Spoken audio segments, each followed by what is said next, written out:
Hey guys! Today we're going to check out something that's actually pretty exciting. The new SAM 3.1 native nodes in ComfyUI.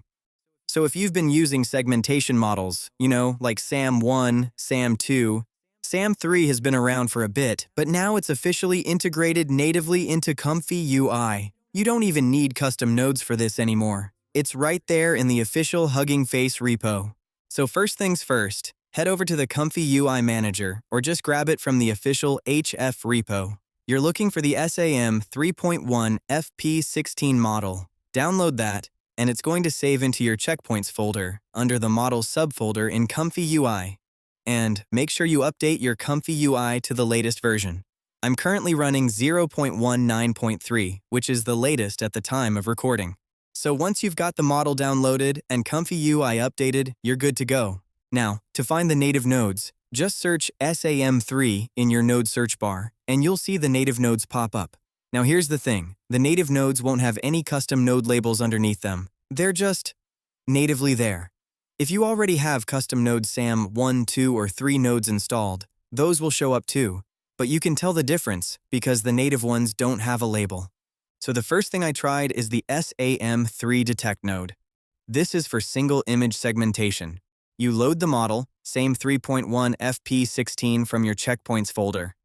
You don't need to connect any VAE, so just leave that alone. You just need the model and the clip data to pass into the next steps. For this demo, I'm using an e-commerce style image with accessories and clothing laid out. And here's where it gets cool. You can use natural language text prompts to segment objects. So let's say I want the jeans and the shoes in this image. I just type jeans, pair of shoes into the text prompt, highlight the preview image, and hit play. And there you go. Now, one thing I noticed is that sometimes it might miss an object on the first try. Like, if I just type jeans, it'll catch the jeans but miss the shoes. So I add pair of shoes after a comma, run it again, both objects are highlighted, so it's worth checking your prompt and tweaking it until you get everything you need. So this right here is the fundamental workflow. Load the model, input your image, type what you want to segment, and you get both the mask and the bounding box output. The bounding box gives you the highlighted square area in red, which is great for previews, but for actual production work, you're going to want the mask output to pass into your next steps, whether that's video generation, image generation, or inpainting.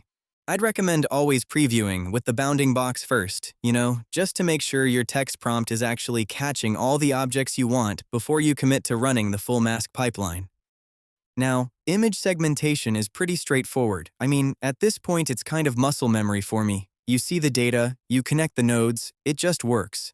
But where SAM 3.1 really shines is video segmentation, and that's what I want to focus on. So I've set up a separate group here for video segmentation. You load your video, and then you have a few options. You can use a single image mask, same as what we just did with the image, and pass that mask into the SAM3 video tracks. Or, if you want the quick approach, you can skip the initial detection and just go straight to the video tracks.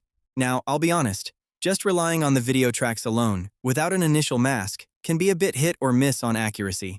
So I prefer to play it safe and use the SAM3 detect first on a single frame, get a good initial mask, and then pass that into the video tracks. That way, I know the segmentation is starting from a solid foundation. For this demo, I'm using a video I generated earlier with LTX 2.3. It's a crowd scene, lots of people, you can't even count them all. And this is actually a really challenging scenario for segmentation models because there are so many overlapping objects. So here's what I do. I grab the first frame of the video, pass it into SAM3 detect, and use a super simple text prompt, just the word human, to detect all the people in the scene. Then that mask feeds into the SAM3 video tracks, and from there, we can use a node called SAM3 track to mask. This node takes the tracking data and lets you specify which objects you want to isolate. If you leave the object IDs empty, it'll try to track everything. But that's not really efficient for segmentation work. So for the preview, let's leave it empty and see what happens. Running the track preview. Every single person in the scene is highlighted with a different color and an ID number, and you can see the confidence scores too. Like the person in green here has a confidence of 93, which is really high because they're clearly visible in the foreground. But people further back, or partially occluded, they get lower scores. And sometimes the tracking drops for a frame or two, like this lady here who, kind of loses her human shape for a second when she turns. But it recovers pretty quickly. Now, each tracked object has an ID number. The number below is the confidence score. And this is actually really powerful because you can pinpoint specific people out of a crowd. Think about it. Government agencies use this kind of technology with surveillance cameras. But on the creative side, it's huge for video editing. So let's say you're making an AI short film or a music video, and you have a crowd scene but you only care about two specific characters. You don't want to mask everyone, just those two people. So you go to the SAM3 track to mask node, and instead of leaving it empty, you type in their specific IDs. Let's say ID 0 and ID 12. Those are our two main characters. And now the mask only isolates those two people. The rest of the crowd is ignored. This is incredibly useful for character-focused editing, background replacement, you name it. Oh, and one thing that a lot of people forget about, and this was really popular back in the anime diff days, like 2 or 3 years ago, is the invert mask. When you invert the mask, you're basically flipping it. Instead of masking the characters, you're masking everything except the characters. The white area in the mask preview becomes your working area. So, if you want to change the background of a video while keeping your characters intact, that's the invert mask. You invert, and now you can composite new footage or a generated background behind your characters. It's simple, but super powerful.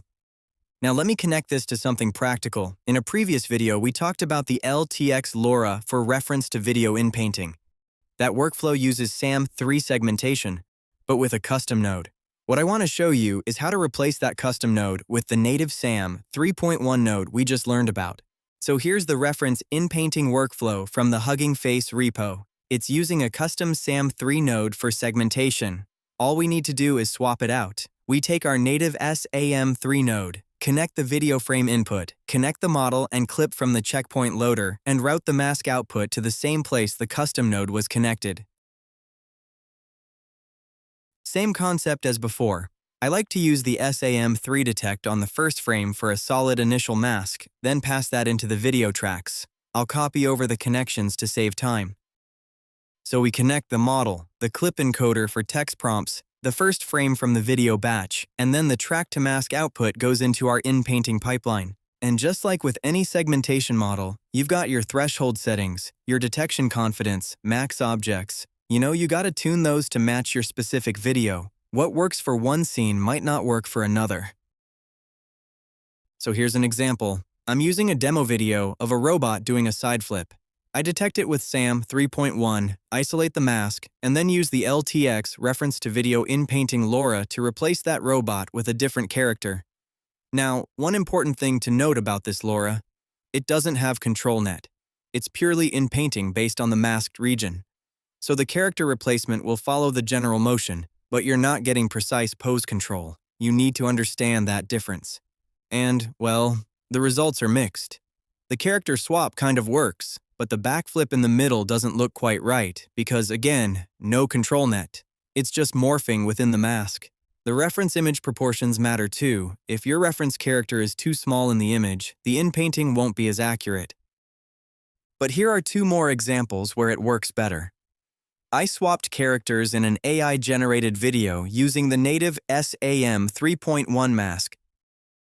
Both masked characters maintain the same general motion. There's this leaning back and pushing forward movement that comes from the mask region itself. And when I use a larger, higher quality reference image, like a 1:1 ratio instead of squeezing the character into 16:9, the clothing and details transfer much more accurately. So yeah, using the right reference image makes a huge difference, and if you want to enhance facial details, hair, or other fine features, you can always run additional upscaling and detailer steps afterward. But for this video, the focus is really on the segmentation workflow itself. So to wrap up, SAM 3.1 native nodes in Comfy give you a complete toolkit for both image and video segmentation, all without needing any custom nodes. You can detect objects with natural language, track them across video frames, isolate specific objects by ID, invert masks for background replacement, and pipe the results into your inpainting and generation workflows. It's one of those tools that, once you understand it, you'll find yourself using it everywhere. Image generation, video editing, character swapping, background replacement. So that's it for this video. I'll see you guys in the next one. See ya.